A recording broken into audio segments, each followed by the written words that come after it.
Salut à toutes et à tous.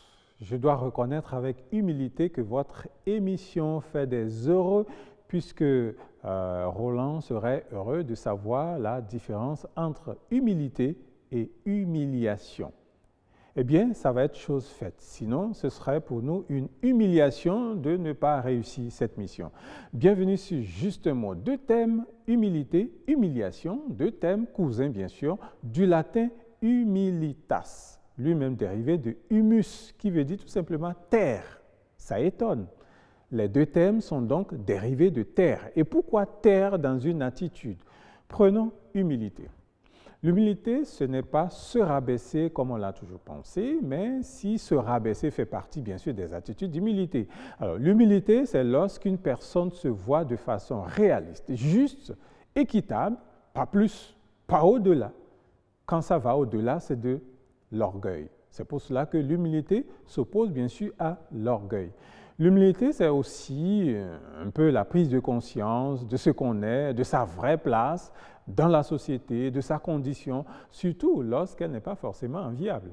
Alors, lorsque vous reconnaissez par exemple, ou ne pas connaître, ou ne pas comprendre ce que vous étiez censé connaître ou comprendre, vous faites preuve d'humilité. Et naturellement, lorsque vous donnez l'impression de connaître alors que ce n'est pas le cas, c'est au contraire de l'orgueil.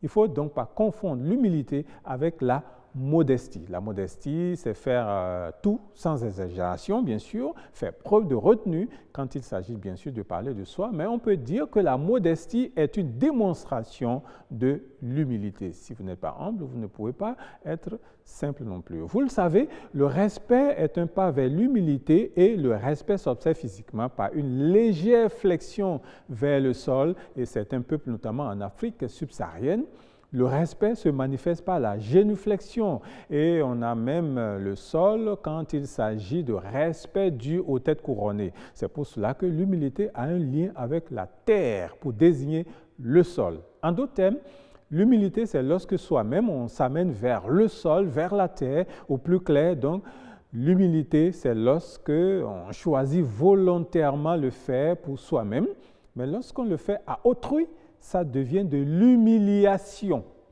Nous avons dit, par exemple, que lorsque vous reconnaissez ne pas comprendre ce que vous êtes censé comprendre, c'est de l'humilité. Mais lorsque vous faites remarquer à quelqu'un d'autre qu'il ne connaît pas ce qu'il est censé connaître, là, c'est de l'humiliation.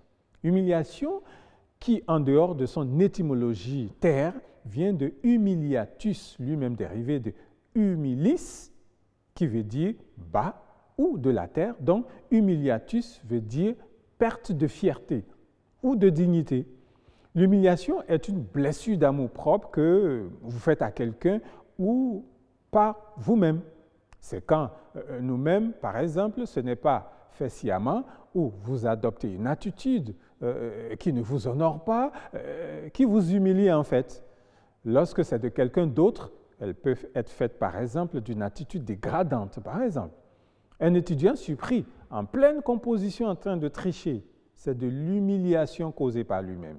Alors, quelques exemples. C'était humiliant pour moi de devoir lui présenter des excuses ou encore, d'une autre manière, les prisonniers ont subi des traitements humiliants. Une personnalité arrêtée en pleine fête avec ses beaux-parents pour un détournement chez le Peul, ça mérite ni plus ni moins un suicide.